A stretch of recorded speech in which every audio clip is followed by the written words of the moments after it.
Bismillahirrahmanirrahim. Assalamualaikum warahmatullahi wabarakatuh. Sebagaimana yang disebutkan dalam kitab Tarikh Al-Hawadis wal Ahwal An-Nabawiyah karya As-Sayyid Muhammad bin Alawi Al-Maliki Al-Hasani, bahwa anak Rasulullah SAW itu berjumlah 7 orang, yakni terdiri dari 3 orang laki-laki dan 4 orang perempuan. Namun dalam riwayatnya dikatakan bahwa semua putra Rasulullah SAW itu wafat ketika masih kecil. Dan berikut ini adalah kisah dan nama-nama dari ke-7 anak Rasulullah SAW. Lantas, siapa sajakah nama anak Nabi Muhammad? Apa makna dari nama-nama anak Nabi Muhammad? Kenapa semua putra Rasulullah wafat ketika masih kecil? Ketika Nabi Muhammad SAW berusia 25 tahun, beliau menikahi Sayyidah Khadijah. Sementara Sayyidah Khadijah pada saat itu sudah berusia 40 tahun. Selama pernikahan ini, Nabi SAW tidak menikahi perempuan lain. Nama anak Rasulullah yang pertama ialah Sayyidina Qasim bin Muhammad. Anak tertua beliau ini hanya hidup selama beberapa waktu saja. Sayyidina Qasim meninggal pada 605 Masehi sebelum berusia 2 tahun dan dimakamkan di Jannatul Mu'alah, Mekah.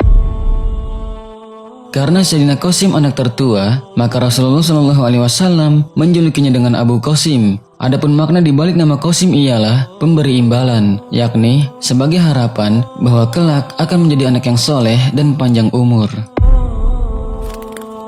Zainab binti Muhammad.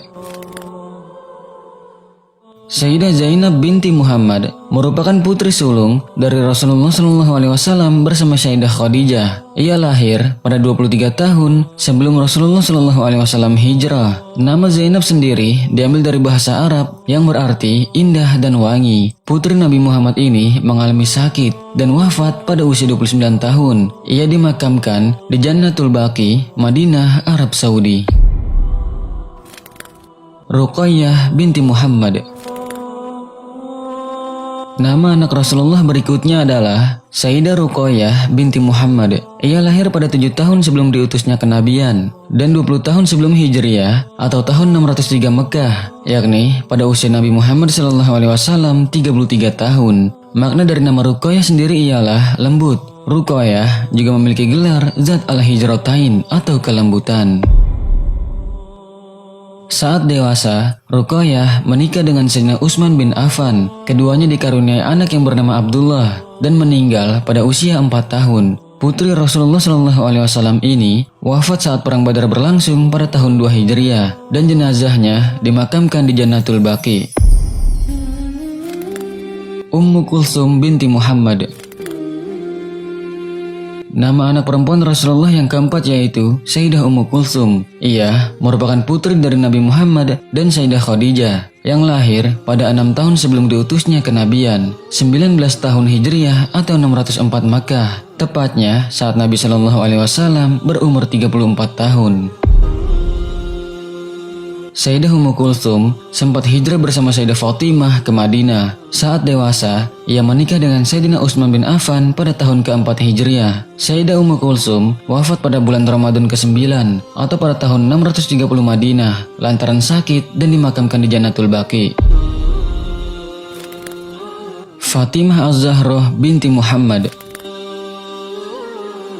Putri Nabi Muhammad SAW selanjutnya ialah Sayyidah Fatimah Az-Zahrah binti Muhammad. Sosoknya dikenal akan kebaikan dan penuh kemuliaan hati, sehingga dijuluki sebagai seorang yang memiliki karakter menyerupai Rasulullah SAW. Bahkan Sayyidah Fatimah telah menginspirasi umat Islam di seluruh dunia, dan ia pun telah menjadi anak Rasulullah yang paling dikenal oleh umat Muslim di dunia. Beliau lebih dikenal dengan sebutan Fatimah Az-Zahra. Fatimah artinya selalu berseri, nama yang bermakna penuh doa dari Nabi SAW supaya kelak putrinya memiliki wajah dan hati yang berseri, sehingga mampu membagikan kebahagiaan dan menjadi teladan bagi banyak orang di sekitar. Abdullah bin Muhammad.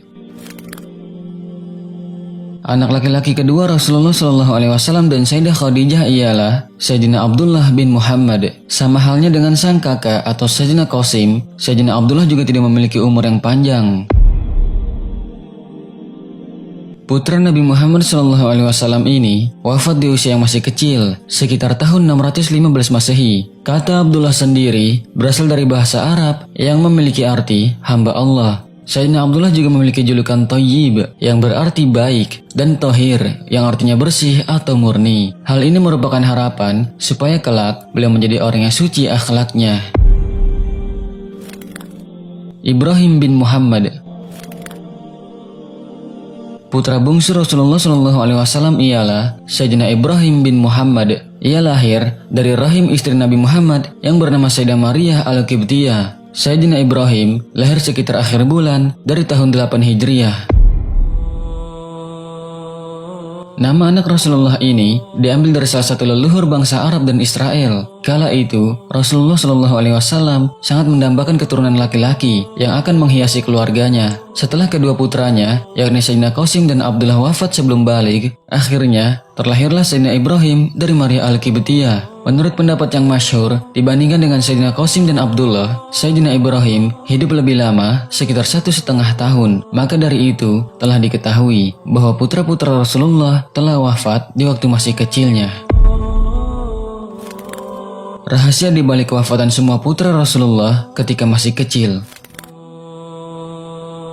Sahabat beriman, kita telah mengetahui bahwa Rasulullah SAW memiliki 7 orang anak yang terdiri dari 3 orang laki-laki, yaitu Sayyidina Abdullah, Sayyidina Qasim, dan Sayyidina Ibrahim, dan 4 orang anak perempuan, yaitu Sayyidah Fatimah, Sayyidah Ruqayyah, Sayyidah Zainab, dan Sayyidah Ummu Kulsum. Namun berdasarkan riwayat dikatakan bahwa semua anak laki-laki Rasulullah SAW wafat ketika masih kecil.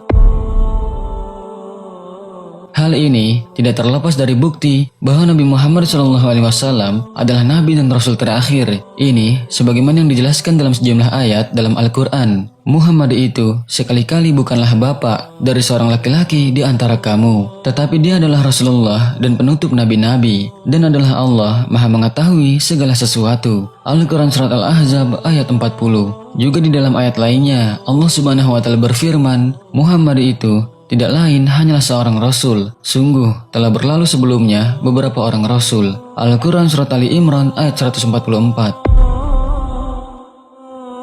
Sayyidina Ibnu Abbas radhiyallahu anhuma menjelaskan ayat tersebut dengan mengatakan, seolah-olah Allah berkehendak dengan firman-Nya, kalaulah Allah tidak menutup nabi-nabi dengan kenabian Muhammad, seakan-akan Allah berfirman, pasti aku jadikan seorang nabi di antara anaknya. Tapi Allah Maha mengetahui terhadap segala sesuatunya. Kenapa tidak menjadikan salah satu anak Muhammad sebagai nabi dan rasul? Itu karena memang Allah berkehendak Muhammad sebagai nabi terakhir. Salah satu logika yang digunakan Sayyidina Ibnu Abbas adalah bukti sejarah yang menunjukkan bahwa 3 putra Rasulullah SAW wafat semuanya ketika masih kecil. Kalaulah putra beliau SAW hidup sampai dewasa, maka tidak mustahil di kemudian harinya orang akan ada yang mendewakan salah satunya dan mengangkatnya sebagai nabi. Tapi Allah mentakdirkannya tidak menjadikan seorang pun hidup sampai dewasa.